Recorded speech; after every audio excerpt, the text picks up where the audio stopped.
Hello and welcome to the Tilehurst End podcast episode. I am not sure at all because I didn't check before this intro. But it's good to be what is it? 443? 443, I believe. Wonderful, wonderful. And if you can hear, the other person with me here, you'll know that that's not Ben. Other person with me here, could you introduce yourself, please? I am the other Welsh member of the podcast brigade, I guess. I am otherwise known as Bobbins. Indeed, or Neil indeed. to other people. Bobbins is here. Bobbins is back. And we've been talking about your articles on the website this year, really, and coming back and everything. And I was just saying to you off mic here that the most TTE podcast thing available on the website right now. And I'm just making sure, I've already said this to you once, Bobbins, but I'm just making sure you know and the listeners know, I mean that as a compliment. Is that, are you going for that vibe, do you think, when you're writing the articles? Inadvertently, I guess. Yep. I suppose, we like to be on an even keel here. We don't want to, people going rogue and, delivering a different message than is not the same as the others. But I guess we're all of a similar kind of train of thought anyway, generally. So yeah, I don't kind of make things fit to go along. But if it works, it works. Exactly. Well, I'm sure we'll touch on it as we go through, but yeah, do check out Bobbins' articles on the Tilehurst End because they are great, and he gets them out more frequently than we get podcasts out. So if you're looking for that kind of vibe, ahead of that is the place to go. A few things before we get started today. Ben is not here, obviously. He tells me he's sick. I think he's skiving because it's close to Christmas. You know how like Kevin Nolan used to get a red card on like December 14th nearly every single year? That's what he's done. He's gone for the red. I'm just, But in any case, we've always got the support of our wonderful friends, ZCZ Films. Thank you so much to Wody. Check out Wody and Bendy, the podcast. You can find that on YouTube. Once you're done with this one, don't click away for now. But you can find that one on YouTube or all of your good podcast platforms. And thank you, as always, to the Amazons for their theme song, or not their theme song, but our theme song, I guess. My Blood came on the. Were the Amazons involved? Do you have a Spotify Wrapped or anything like that, Bobbins? I do, and one of their songs is on it, would you believe? It's not that one. It's Pitch Black, I believe. Okay. That's a good choice. That's a great choice.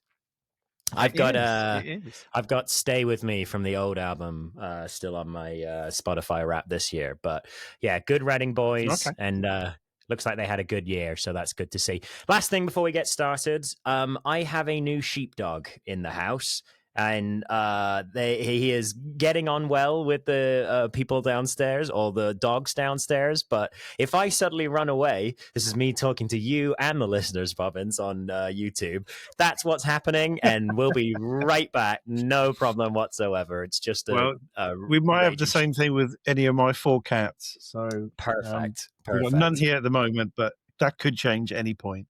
Anytime.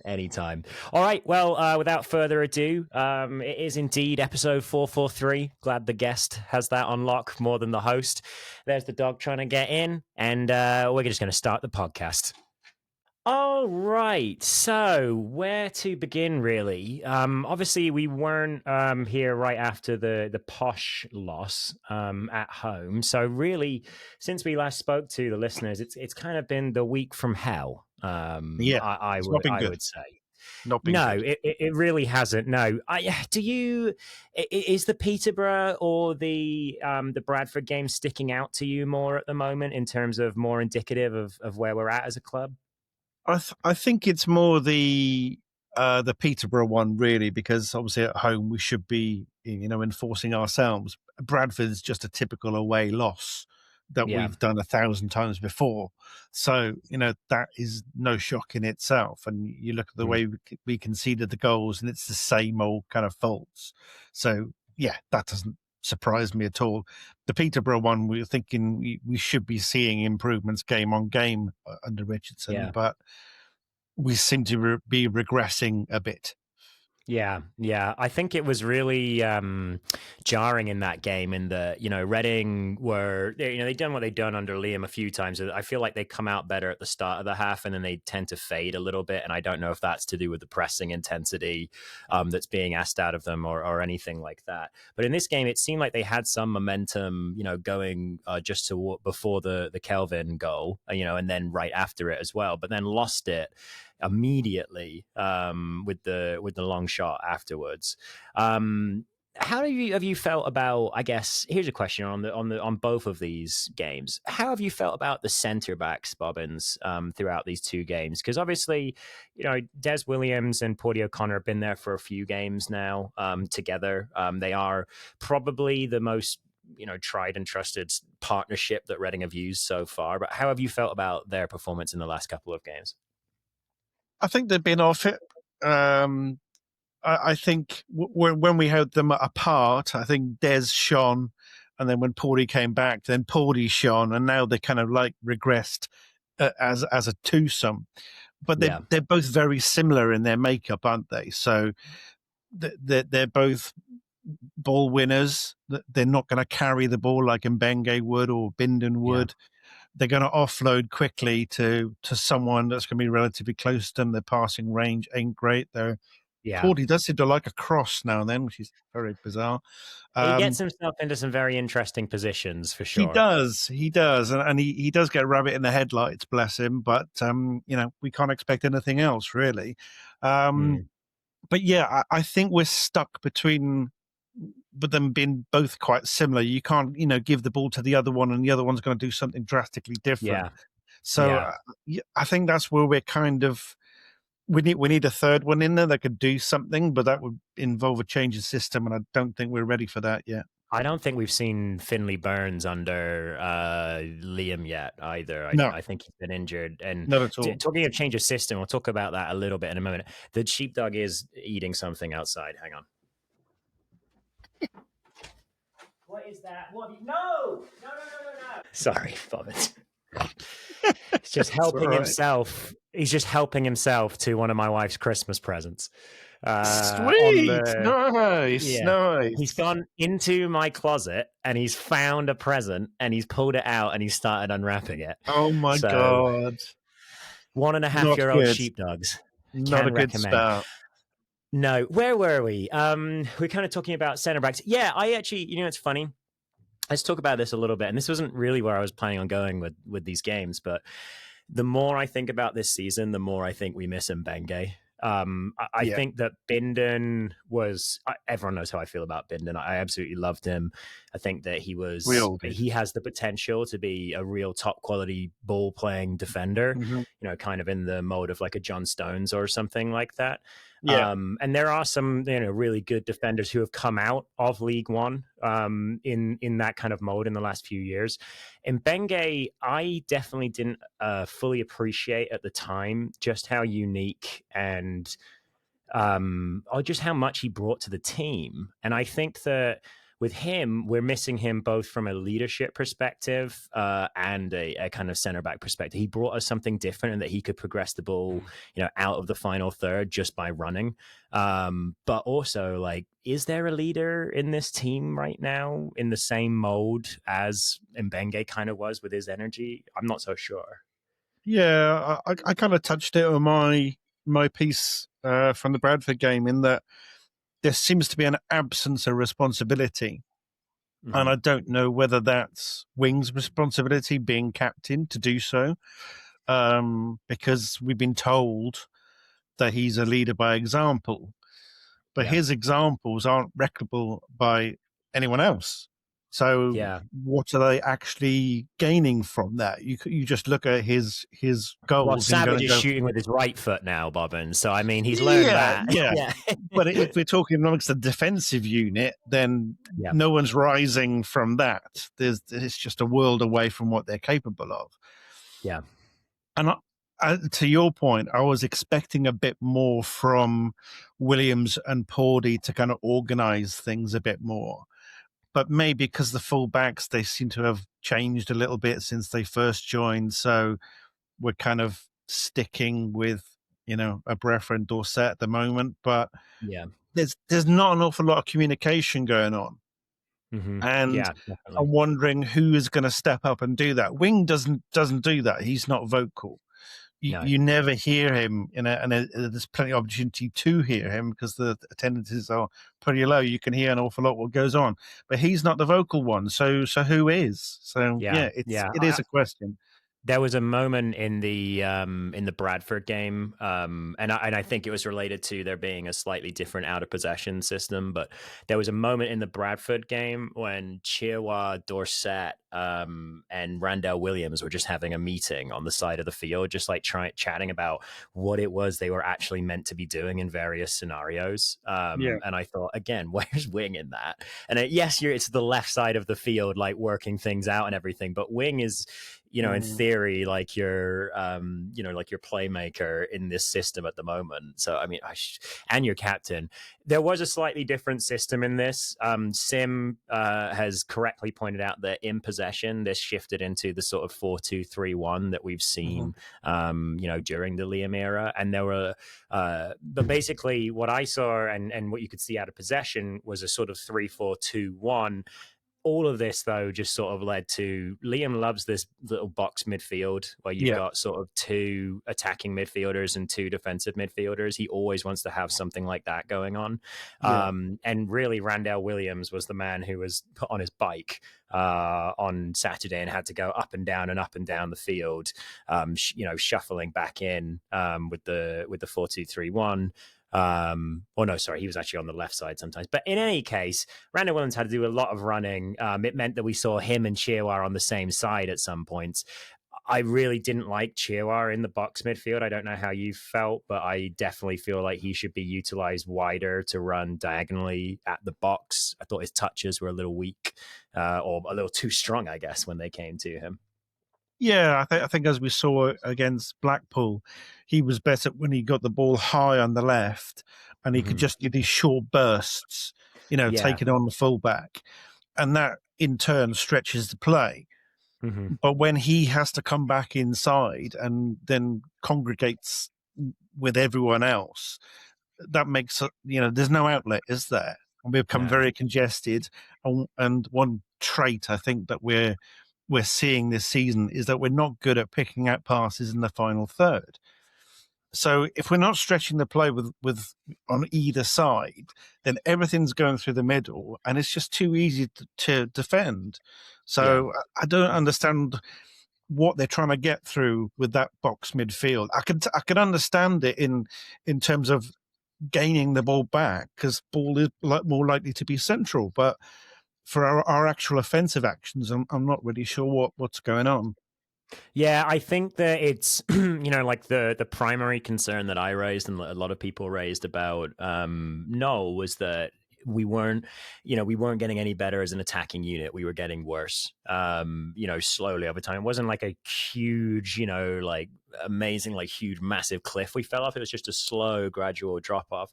And for the first few, weeks of Liam's tenure, things were sort of snaking back up slowly. I even put out a tweet a few weeks ago, or Bluesky, whatever, saying that our XG was up to 1.8 XG per game. That was before this, week from hell, as it were, that came through.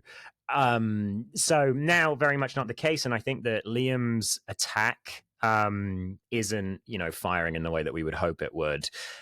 For me, I put some of this down to the preseason preparations and the preseason preparations that the majority of the squad went through, and kind of how they were being trained and prepped and things like that beforehand. Because I think that there are some people who are getting on Liam's back already, which I can understand, especially after the nothing comments this weekend, which we'll get onto. But I really think that the players are almost playing like they didn't have a preseason. It's like every single one of them is Isaac right now, and they're not up to speed yet. And it's just very frustrating. Like, I think that's part of what's going on with this intensity up and down throughout the match is that we just can't maintain it, with these particular players. So it is certainly a little bit worrying. I want to talk a little bit about Lewis Wing. And it's a tricky conversation because throughout this year, when I've kind of come at the Lewis Wing problem in inverted commas, I've been saying it's a problem, but I wouldn't drop him. I would put him somewhere else in the team.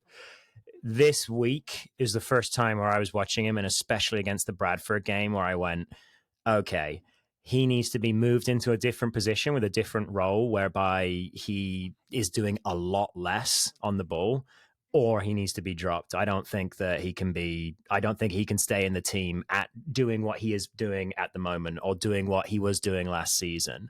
Bobbins, how do you feel about, the Reading captain this year? Yeah, I agree. But on the flip side, what else is it that we would demand from him? I've read an awful lot about people saying that he should be, playing in the 10, Yeah. but that takes away his natural tendency to play long balls. I don't see him as being a passer of the ball that's nimble around the edge of the box and, having 1-2s with whoever the striker is. I just Mm-hmm. don't see that. We want him to be more on the ball. I get that. But what we don't want him to do is to drift back to the centre halves again and start playing 30, 40-yard, low percentage passes that are Right. just going to get gobbled up. And that's Yeah. where we want the change. We want that midfield three to be a bit more in syncopato with each other, because they seem to be three different cogs that just Yeah. aren't connecting in any way. I feel sorry for Kamari, because he moves around an awful lot, but he's very rarely found. And Yeah. when he is found, as we saw in the game against Peterborough, he was like almost marked out of the game immediately because they saw him as a potential threat. Yeah. And this is where I think Wing needs to be a bit more savvy and a bit more cognizant of what it is that we need to do to put ourselves in better positions, and not just launch all the time. Yeah. And that's my frustration with him being captain, in that he should have that responsibility to go, if it's not working, we need to do something different. And on Yeah. field, he's the guy that should make that happen. Yeah. Yeah, definitely, definitely. I completely agree with you that he has a tendency to drop back further than he needs to, and then gets into a situation where he ends up, wanting to hit the ball long. He has that tendency to hit the ball long. One of my big frustrations with the game against Bradford, and if you go back and look at the average positions, you can see Wing dropped quite a bit deeper than Savage in Yeah. many times.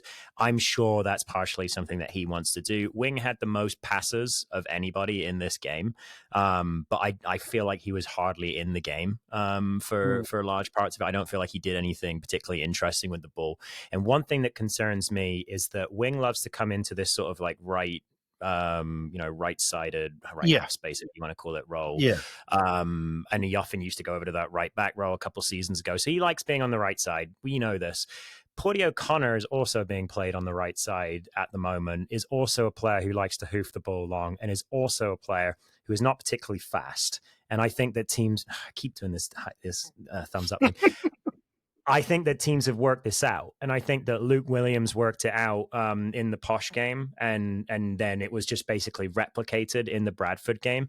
You can go at Reading with speed and press them in that particular part of the pitch that Porty O'Connor and Lewis Wing are using, and we have very little response to that right now. Now, obviously, you could say, if players are pressing hard on Wing and Porty there, then there's going to be spaces elsewhere that we can exploit. And if you've got a player like Wing, he can hit that.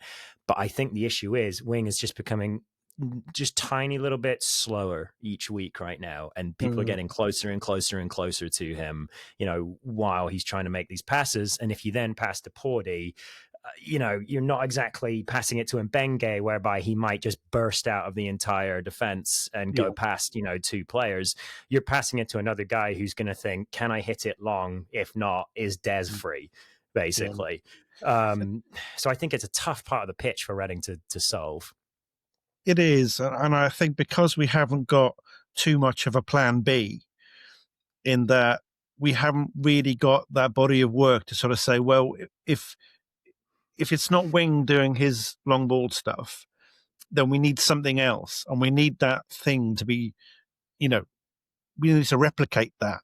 but we haven't got the Yeah. experience of doing it. So no one's going to fall into another position and say, right, that's not working. We need to do something else. And we've done that before, so we're going to do it. We haven't got that. We haven't got Savage picking up the ball when, Wing is hamstrung with marking and pressing. Right. So we haven't got anything to kind of fall back on to say, okay, we'll do something else now, and this is it. Or we'll use the wings instead, and we'll progress things through the flanks. I mean, as I wrote in my piece, like Dorset, he's got a bit of an allergic reaction to going over the halfway line. So we're hamstrung there. We haven't got that width. And then on the other side, we've got a Brefa who will often be too high to receive the ball that either Wing or Pordy would like to go long. So he's definitely still we've got learning his so few role. options that we can actually say, right, that works. We'll do that instead.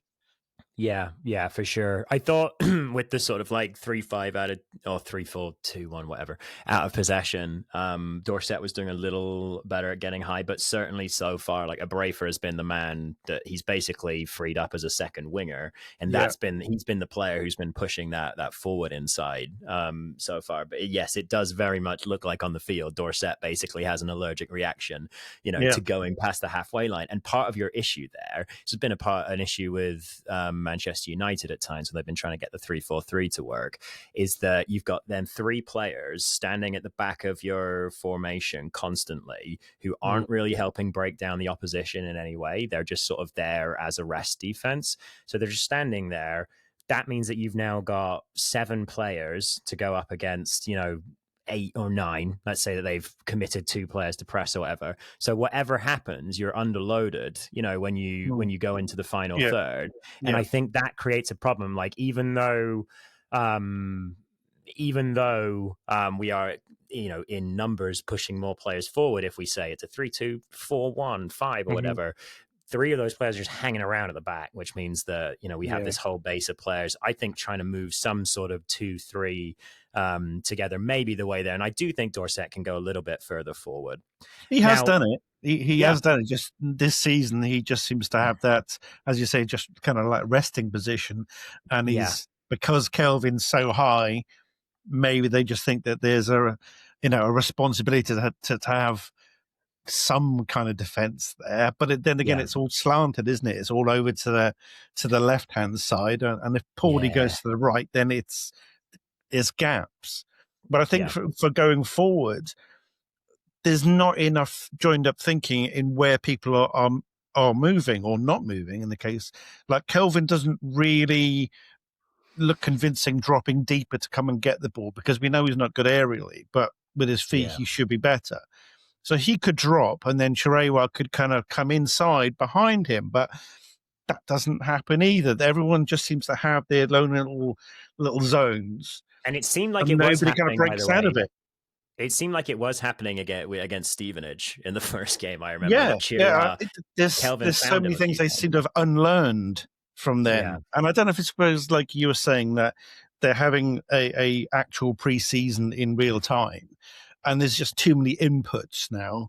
They need to be fitter, they need to be fast, and they need to take all these tactical instructions.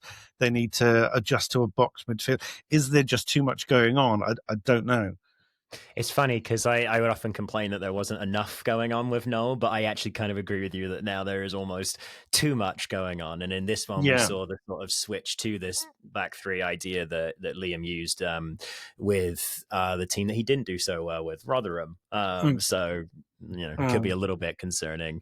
So with all of this, I have been saying, it's not time to drop Wing. It's not time to drop Wing.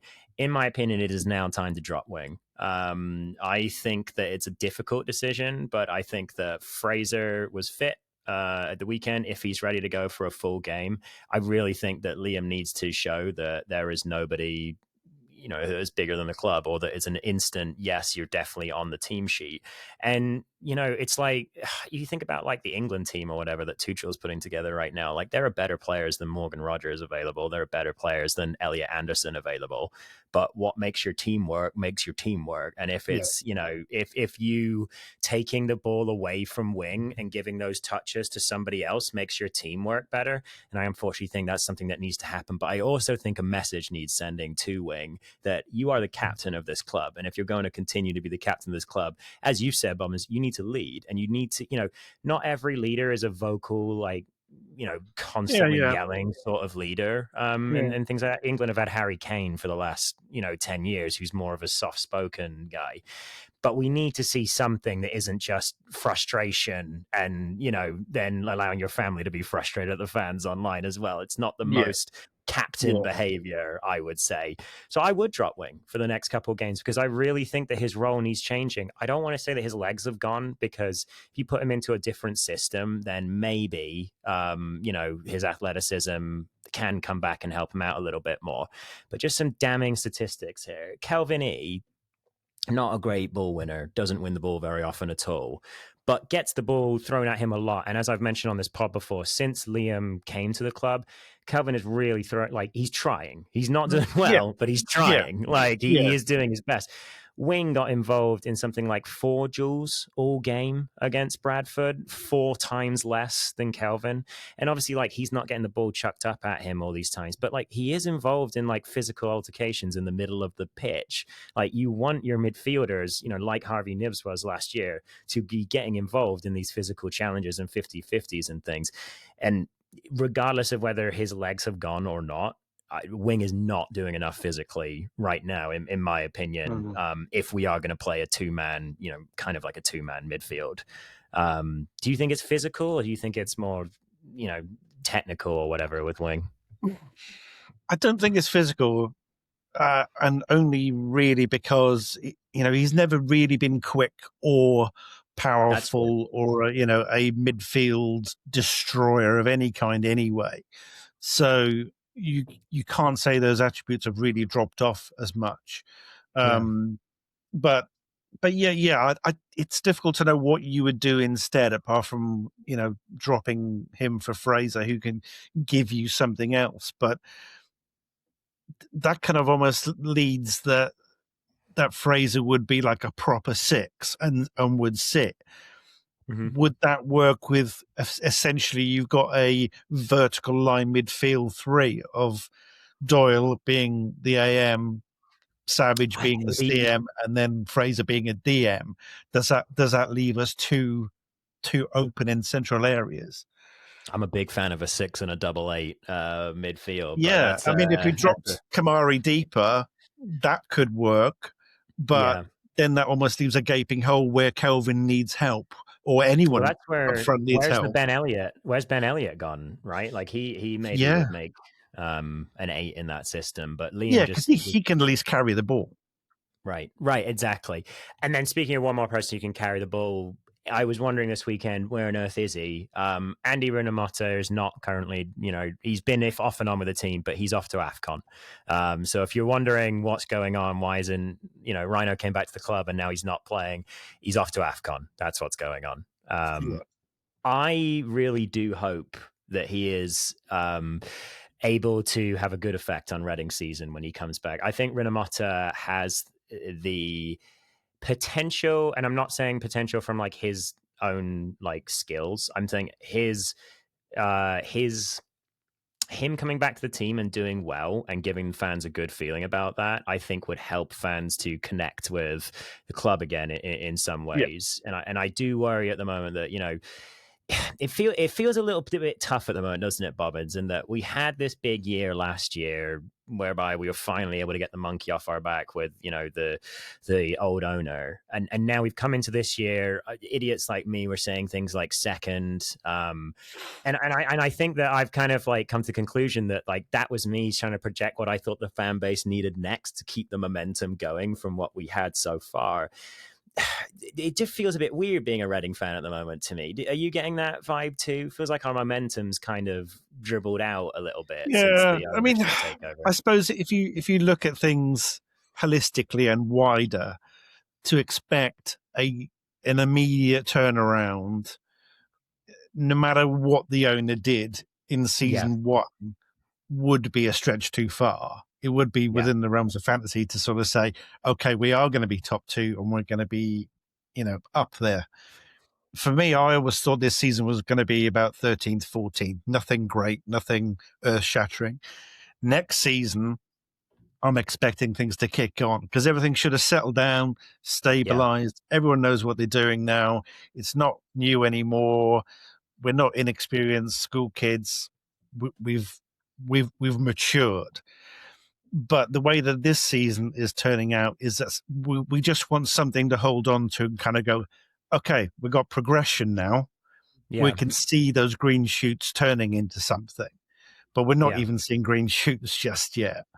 No, and I don't know whether that's naivety on the owner's part in saying what he said and not delivering on the transfers that he said. My view on those kind of things is you get the players that you go for. You don't sign the players that you don't go for. So it depends on what their aspirations were and whether they were achievable and whether they were looking after the money more than anything else. Those kind of things we never know as fans. So I'm not surprised that the way things are turning out the way they are. It just feels bad in that every turn that we seem to make doesn't seem to make a difference. Not yet. Yeah. Whether we were after that immediate new manager bounce or not, I don't know. But if the recruitment was that bad anyway, then you're not going to turn bad players into good players. Yeah. You're going to turn bad players into slightly better ones. All right. Well, let's talk about, when we get to the mailbag, we're definitely going to talk recruitment. Sorry, I cut you off very rudely. That's fine. That's fine. You made me, that got my brain going there for sure. But let's talk about the recruitment and all of that kind of stuff with Liam. Before we get there, I do want to. I keep calling this the week from hell. I'm talking about the captain needs to be dropped. I'm talking about blah blah blah, everything negative. Throw it all at the wall. I just want to note a few things. One, bad weeks happen in football. It happens all the time. Sometimes, my favorite quote that's ever been said on this, or my favorite quote of 2025 from a Reading player was Charlie on this pod saying, sometimes you just lose football games and there's no reason why. Now, I think there are some reasons why here, but in any case, it's been a bad week. But it happens, especially when you have like a Tuesday into Saturday, it can really feel like the boulder is coming down the hill at you very, very quickly. I want to direct listeners to a guest article from a man called Glenn Ingle, who wrote to the podcast via email, and we liked it so much, or we're so desperate for content, I'm not sure what, that we just went ahead and published it as a piece. No, I kid, of course, Glenn. It's a really good piece, and basically, I'll just give you a little bit of it, Bobbins. But Glenn's a 59-year-old season ticket holder, supported Reading since the 80s, and basically is just trying to give some perspective in terms of, it could be worse and things like that. And it's not as bad as some of the Reading teams in the past, for sure. Are there any really terrible Reading teams that you remember, or teams that you were not? Oh, yeah. The very first team that I ever watched, which was in the 80s as well, that was bad. Although they did get a trophy, but yeah, it was bad. I think every game that I saw for the first 2 months was just a defeat. It just seemed like 2-0 defeats all over the show. So yeah, I've seen it. Now, I'm going to make you feel very bad here. Would you believe my first Reading season was the season before the 106 season? Oh, wow. So I got a year of and then boom.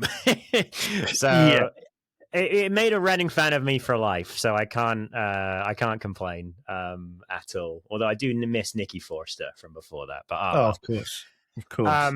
It's a good article, and Glenn makes some good points. I think that supporters are always going to be, wound up, and it's football. It's part of what we do with it. We let it get us really wound up. It's part of the fun.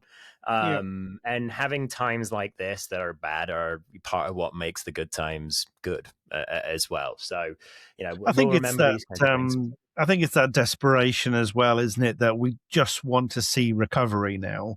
Yeah, We're over the worst part of our existence as a club, you could say. We just are desperate for things to, turn that corner that is often used in football parlance.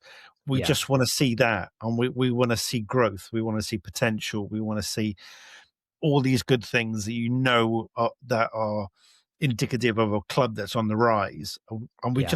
just want to start rising. Yeah, yeah, we want. Yeah, exactly, exactly. Well put, well put. Thanks. All right. Well, I think unless there's anything else, we'll get into the mailbag then. Any last thoughts on this, or can we put a full stop on that awful week? Oh, crack on.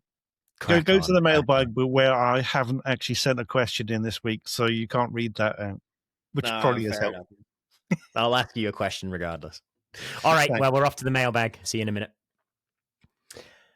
All right. Welcome back to the mailbag on a show that is presented with a 5-hour time lag. Bobbins, what are you drinking this evening? I think yes, it is. It's actual Ribena. Would you believe? Oh, it's Ribena. Okay, okay. Yeah. It's in a Camden Hells cup, listeners. So I thought it might be a dark lager or something like that. I was going to point out that because of the time difference, I'm drinking coffee, In a and Bobbins jar. might be in a jar, in a mason jar, because In I'm a a very mason trendy. jar. Look, Wow. I'm a millennial through and through, mate. When I go to a brunch place, I order Clearly. avocado toast. I love it. Uh, Bobbins, ask me if you wouldn't mind. This will be your question for the day. Would you mind just asking for the listeners about what shirt I'm wearing? It looks like you're wearing a training shirt from a couple of seasons ago, Ross. That is If I'm spot on. correct. It's absolutely right. You can see it on the YouTube channel, and if you're on YouTube and you're on our channel and not subscribed, please do so.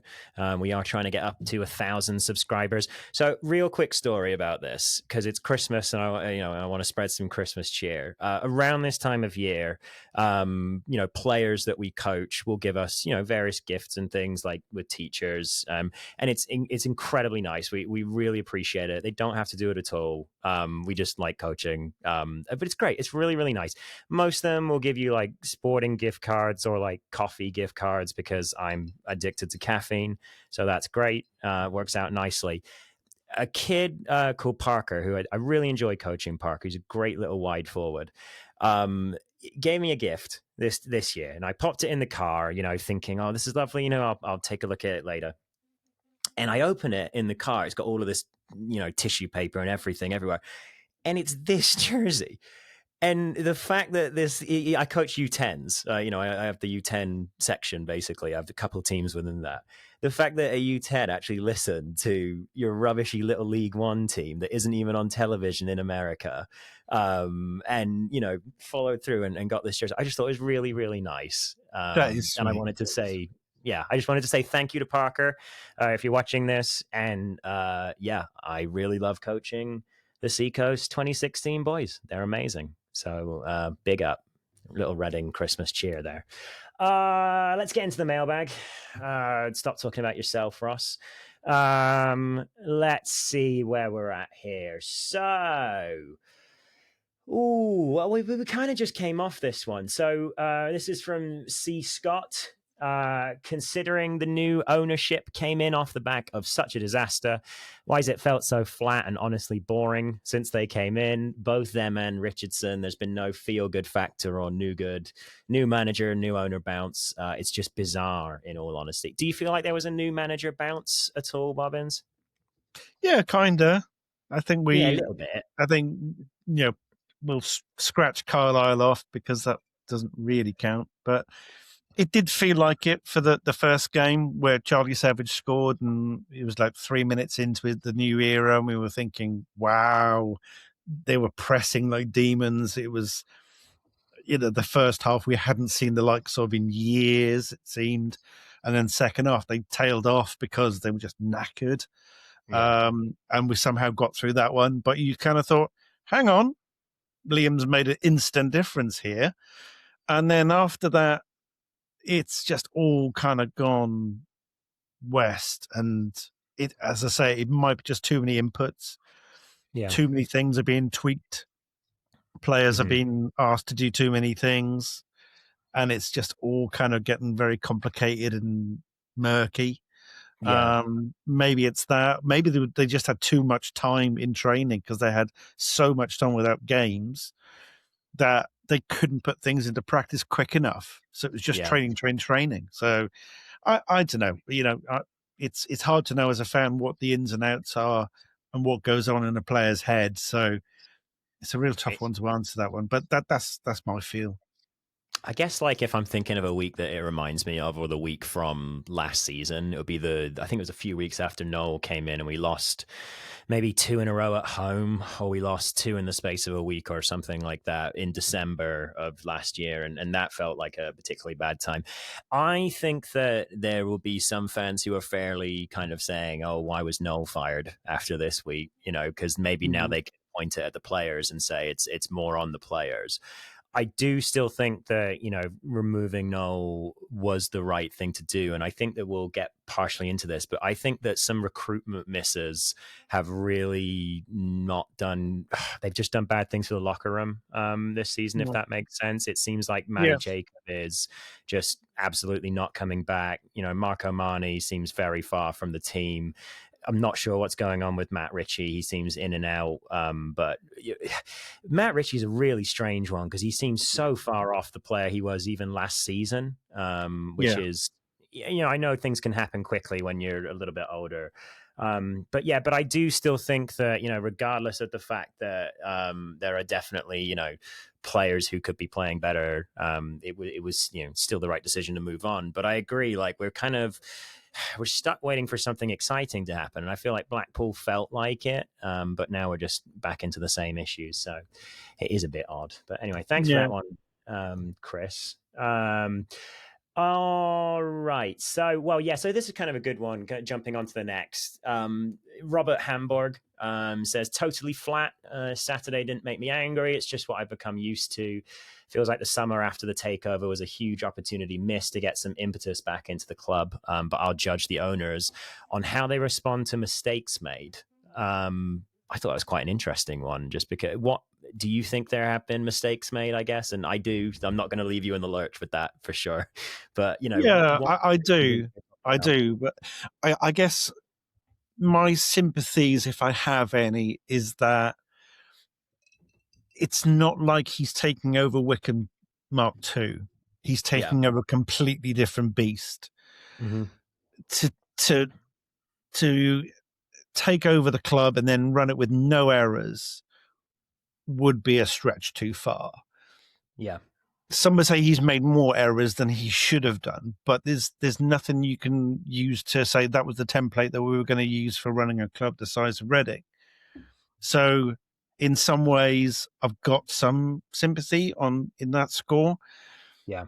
But on the other hand, Liam's come in and he's saying almost instantly, January is a big window.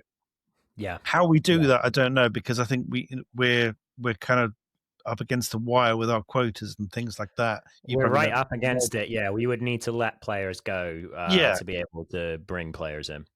and I think we've lost a bit of footballing foresight in that, like, how many players are we willing to let go, and who are the suitors for those players? Yeah. Our footballing strategy seems to be a little bit loose in that we Mm-hmm. don't really know who we want to get in, but we're not exactly not playing players deliberately so they're out of the squad and out of favour, and that's it, that you're gone. We Yeah. haven't got that luxury. So the football strategy thing, I think, has been a bit missing. And I Yeah. don't know Yeah. how we replicate that in January to make the second half of the season better. I would agree. Like, I think the football strategy side, and the overarching sort of long-term football strategy side, Yeah. and how that ties into the recruitment. Obviously, they're linked in terms of your contract lengths and how long you want to hand out to people, and things like that. And I do think recruitment errors were made in the summer. Just talking about how some of those players are not going to last beyond January. They're going to be sent back, and that's it's just happening.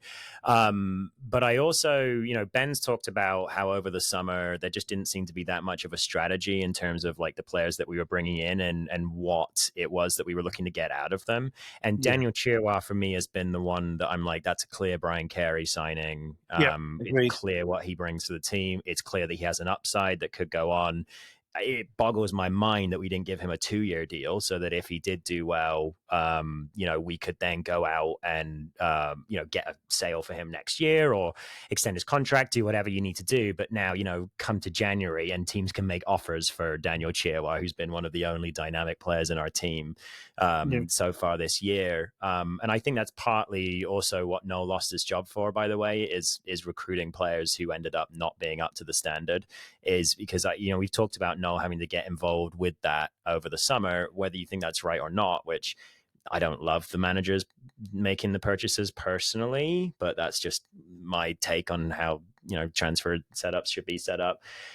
The players that Noel brought in have not been successful by and large at this time. So I think that's partly what was weighing on his head. I really would like, the ownership group to get out of the football staff's way in terms of the recruitment and things like that. I don't want the AI stuff that they're working on to come into the football side of things. It's not relevant.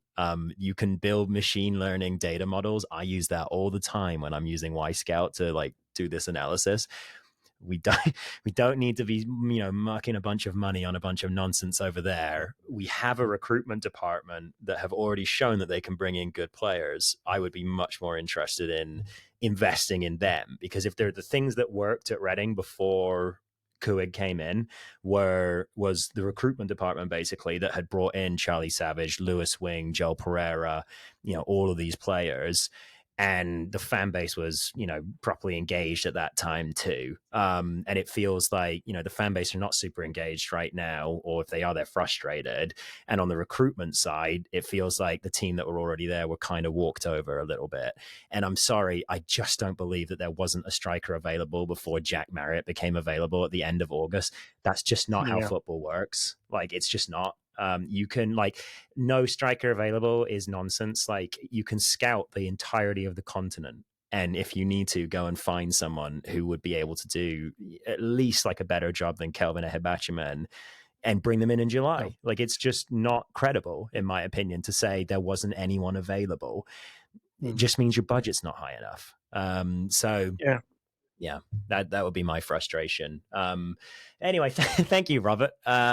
Nick Knight, relegation seems a real possibility. I'm not. Yeah, Nick asked about administration and stuff like that. I think we just kind of we went in on the owner there a little bit, so we'll give him a little bit of leeway for that. Bobbins, are we in a relegation fight? Well, Nick sits in the row in front of me. Oh, he does. Okay. Yeah, and he often wanders past. Typically he's shaking his head at whatever's going on. And yes, I totally understand Nick's frustration, because I see it physically.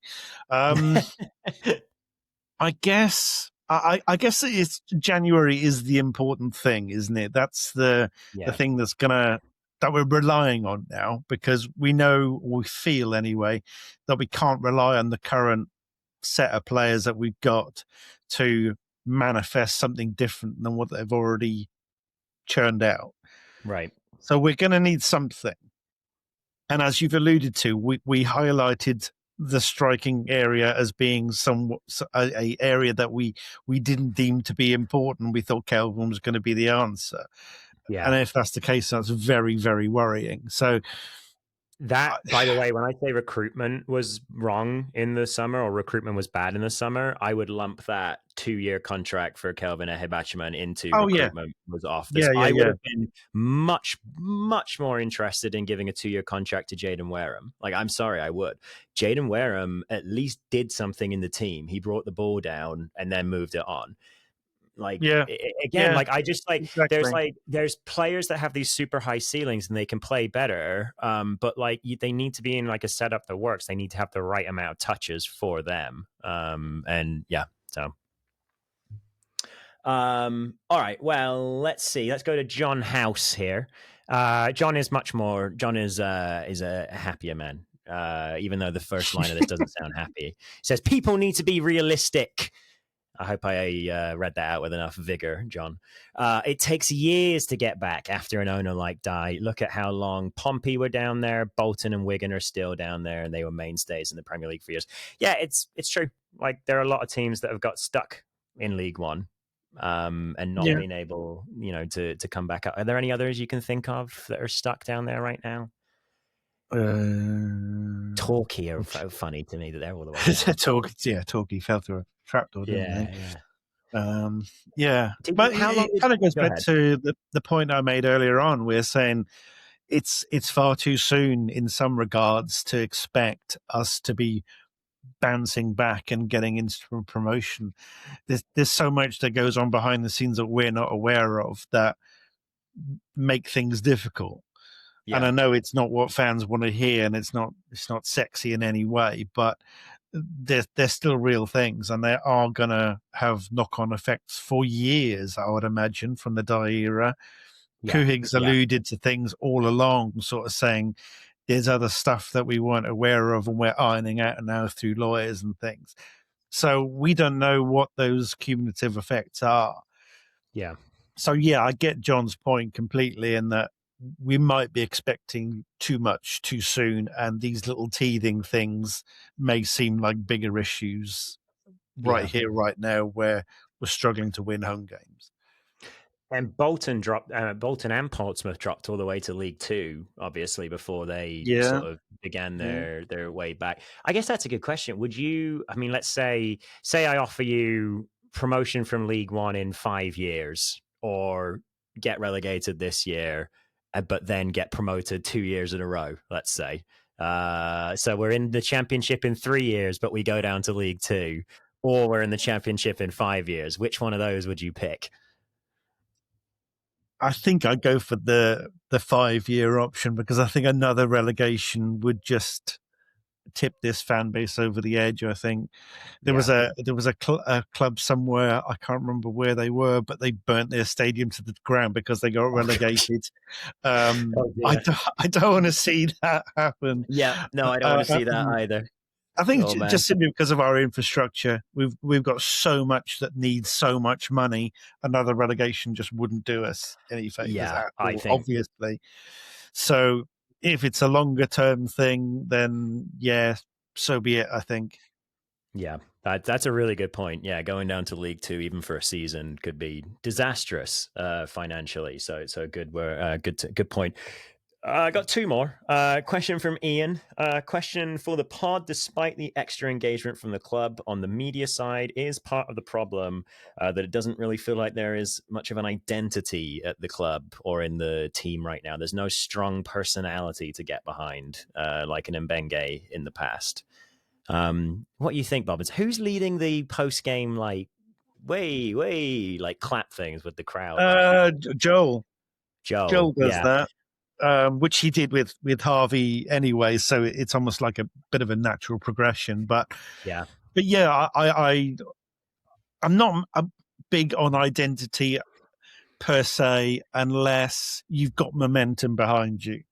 Then those kind of characters come to the fore, and you're not fighting against these demons. When you've got something that you've earned and you're gaining traction with, then identity, I think, comes out. It can mean many things, identity, of course, but I think this team is struggling with identity issues because a lot of them are new. We haven't got that. We got a spine of sorts, but not one that you can carry throughout the side and sort of say, this is Reading FC. So, I think we're a bit too early in identity stakes. Yeah, I would agree. I'm not sure who the big... I'm trying to think like who the big guys that they go to on the media team are. Obviously, there's Charlie, and Charlie speaks well on camera and all those kinds of things. I feel like I don't see Lewis like I feel like I don't see the captain ever basically on the Yeah, like media interviews and things like that. I again, I'm being overly mean about Lewis today, so he doesn't listen. It's whatever. But Pereira is where I would go next, personally, as captain, and I think Pereira basically already is captain. If you watch the pre-game huddle, Pereira is leading that. yeah, So I think that Pereira basically is the captain. He is not playing as well as he was last season, but that is not because he is playing poorly. Moreover, that last season he was playing exceptionally well.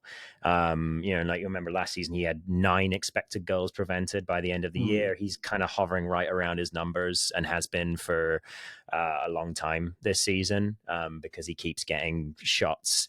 He has a lot of these games right now where he bleeds like a little bit of XG off his like total that you want to beat. And this is obviously how recruiting guys for goalkeepers are going to pick out, partly how well they're doing.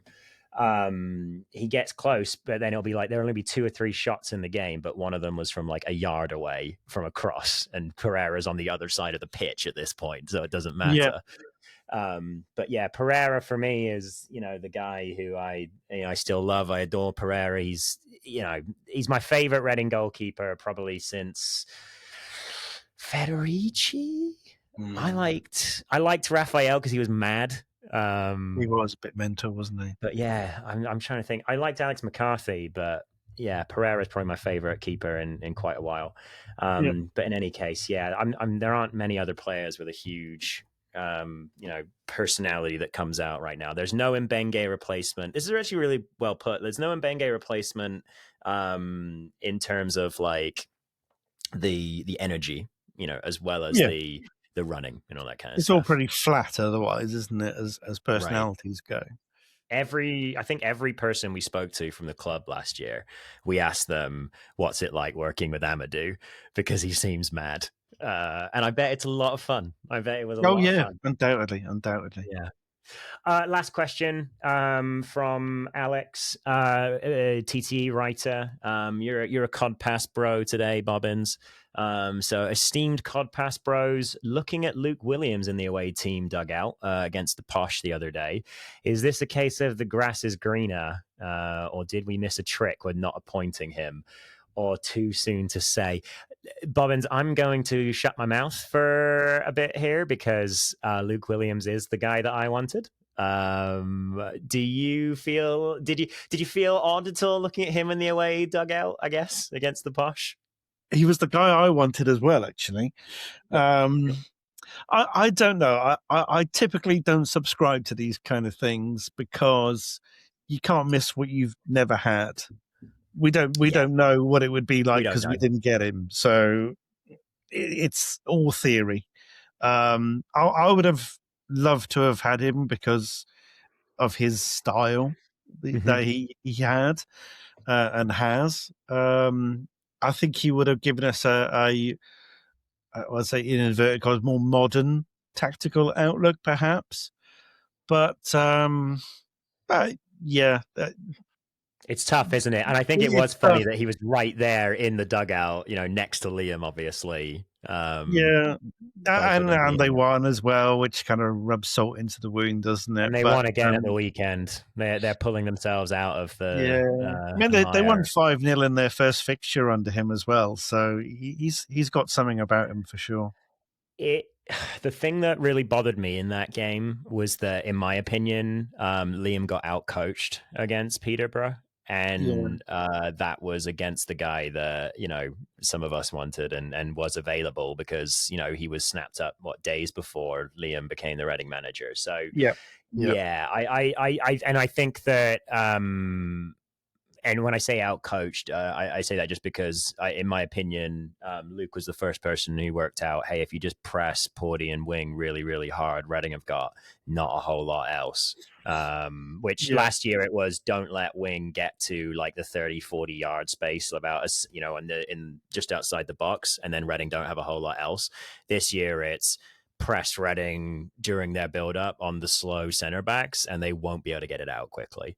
yeah. And that would disrupt everything. So yeah, I agree with Bobbins though. Overall, you never know how it's going to go. It could have been a horrible mix, and I think that managers have to be well matched to their squad, and maybe Peterborough have through the last few years been trying to play a bit more pass happy. At times, it's gone horribly for them. But yeah, maybe he just fitted the squad better over there. Cool. We're gonna get into the preview. Bobbins, how much do you know about Luton? Not well. I would imagine that they're a bit like us in that there'll be a team in transition, but they seem to have had their own struggles this season. But they seem to be turning a corner a little bit, or they don't seem to be losing as many games as they were for sure. Yeah. I'm a terrible fan in that when I see whoever we're playing against, I refuse to look them up because I'll get frightened by something and automatically think we're going to get beat. So I'm a bad one to ask those kind of questions, to be honest. Fair. Well, I'm going to ask you a lot of them in a minute as we get into the preview. All right, Luton Town, another Thursday night game. I despise these because they're at weird times. Not good. No, excuse up your weekend completely. Yeah, it really bothers me not having the football to watch on a Saturday. It's a nice way to start it's the morning for me, but yeah. If you wake up, then. Yeah. Yes. All right. Well, yes, that's very, very true. I've woken up for every game since the one that I failed to wake up for, if that makes it any better. Yeah. So Luton Town, sitting in 7th place. Obviously, they're still the home of Tom Holmes, I believe. No, Tom's at Rotherham now. Oh, he's at Rotherham. And even weirder, he's now called Thomas Holmes, which is rather bizarre. Wow. Yeah. There you go. Interesting. Well, yeah, Luton, like you said, kind of had they would have wanted to get going quicker this season. They started the season with Matt Bloomfield. That obviously didn't work out. Was a little bit surprised that Matt Bloomfield did not end up at Reading, talking about other, managers who were around at the time. But so you don't look up the team, Bobbins. No. Luton have been relegated twice in the last 2 years. So that would indicate that. Third one's coming any day now. It's a home game, though. Do you? For me, if there is going to be no relegation fight this year, you need to win your home games. And so, even with a team like Luton, who are just pushing on the playoffs, do you think we should be looking for a win here? Yeah, always. I think you've always got to look to your home form to kind of bounce any away form that you hope to get, but we need to have some kind of identity forming at home and seeing signs of what Liam wants and how he's going to eke it out of the players.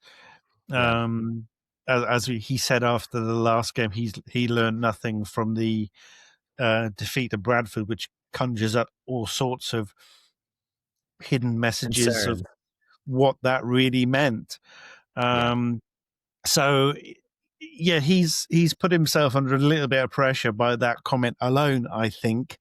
And a home game is where you'd be looking to turn that around, obviously. But as you say, if we've just got one form of attack, and if you nullify that, then what's our plan B? Then Luton could be looking to exploit that. Yeah. I think for me, a lot of this game is going to come down to, do Luton try and do the same thing that the Posh did to us, in that going straight at those two slower players, and if they do, can Reading react, or do Reading do something different right out the bat?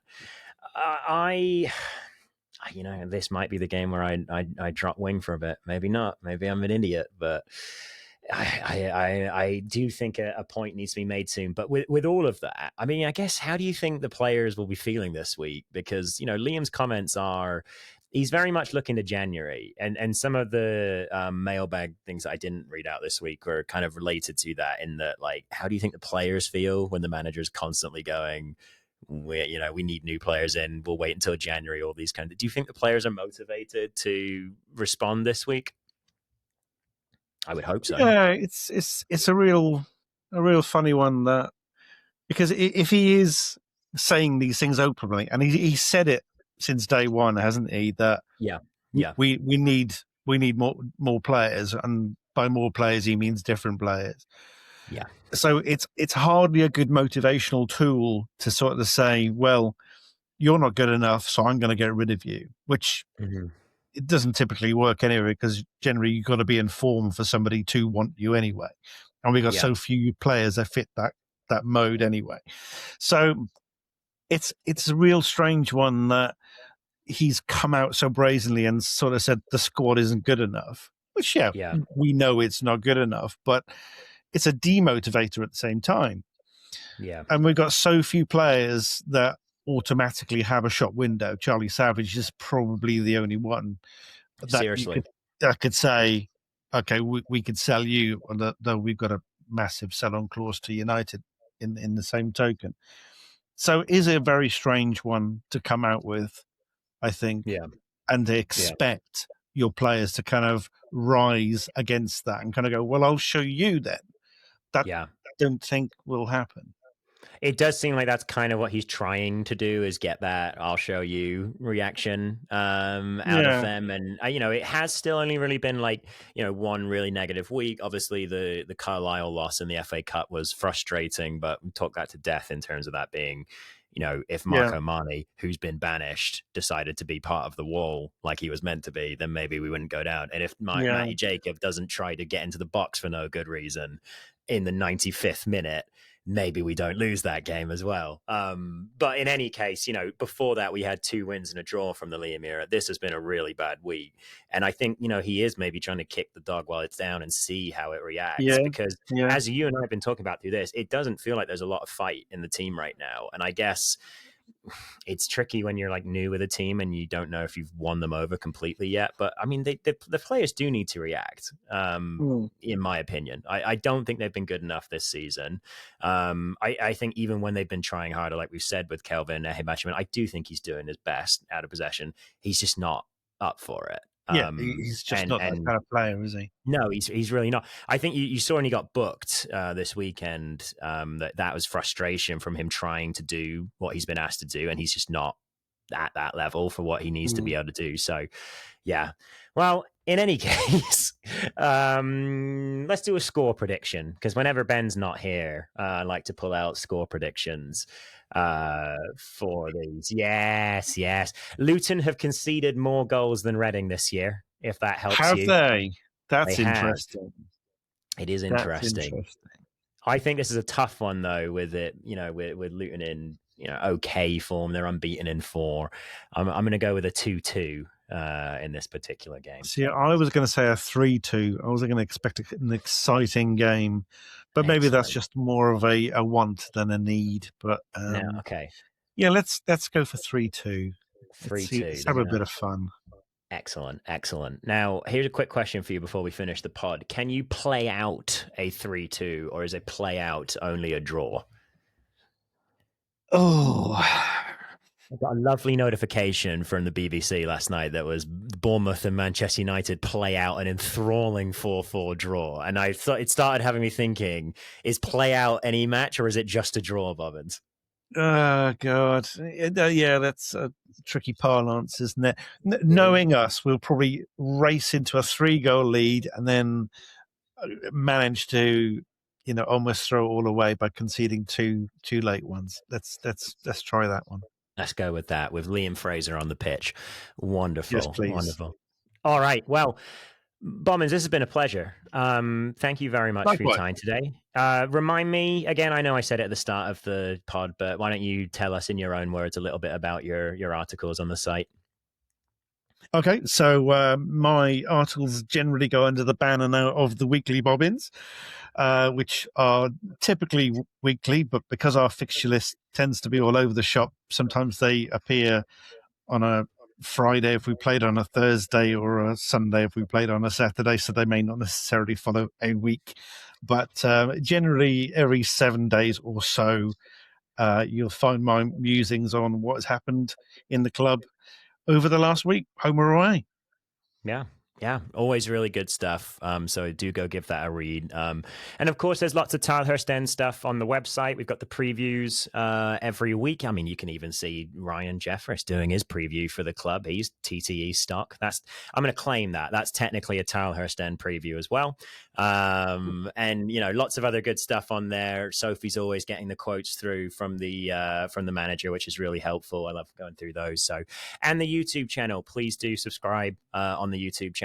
If we get over 1,000, I might even make a video, which is, saying something for me. So, anything else for today, Bobbins? All right. I think so. Well, thank you again to the listeners. Thank you to Parker and the Seacoast 2016s for my lovely Reading shirt for Christmas. Very excited. We will see you again next week after the Luton game, and we got our end of year thing coming up soon. I'll do this as an announcement for the last bit of the pod. All the hosts are here. All the stars are here. All of the hosts of the TTE pod will be here for the Christmas show this year. So you'll have myself and Ben and Mark Mayo and Wim. Doesn't that sound like a complete cluster fudge? It's going to be great. See you next time, Royals fans. Come on, you ours.